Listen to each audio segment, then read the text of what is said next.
Hi friends, this is my second video for the month on the topic of stakeholder engagement. There are two learnings that I plan to share with you today. The first one is about the stages involved in stakeholder engagement throughout the life cycle of the project. So there are 5 steps involved here.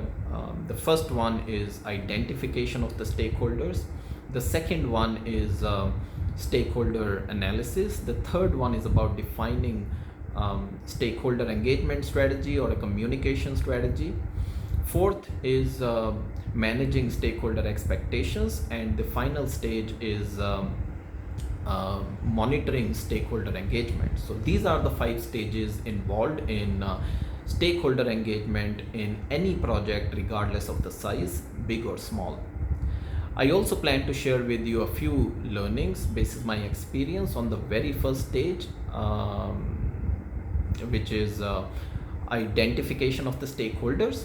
So the first learning is about making use of the organizational resources in pulling together the very initial list of stakeholders. So make sure that you are speaking with your sponsors, your fellow project managers, and you do make use of the PMO function in your organization to learn from the best practices from similar projects in the past. Second learning is about making use of a stakeholder register. Make sure that you are not doing this exercise theoretically in the back of your mind and investing sufficient time in formally listing down all the stakeholders for your project. The third learning is about keeping an open mind while you are exploring the list of your stakeholders. You need to think of anybody and everybody who is either impacted by the outcome of your project or who has the potential to affect your project. Also, everybody who is perceived to be impacted by your project. Make sure that you've got all these stakeholders locked down in your list, in your stakeholder register. The final learning is about revisiting the list of stakeholders throughout the project.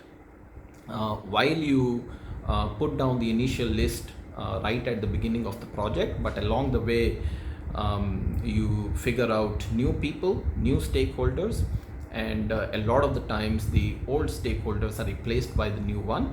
So make sure that every time you have a new stakeholder, you come back to your list, your register, and you update the name in your stakeholder register. So these are the 5 learnings, friends, that I wanted to share with you as far as identification of the stakeholders is concerned.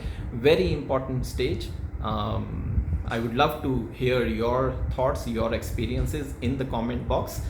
And until I make my next video, goodbye and take care.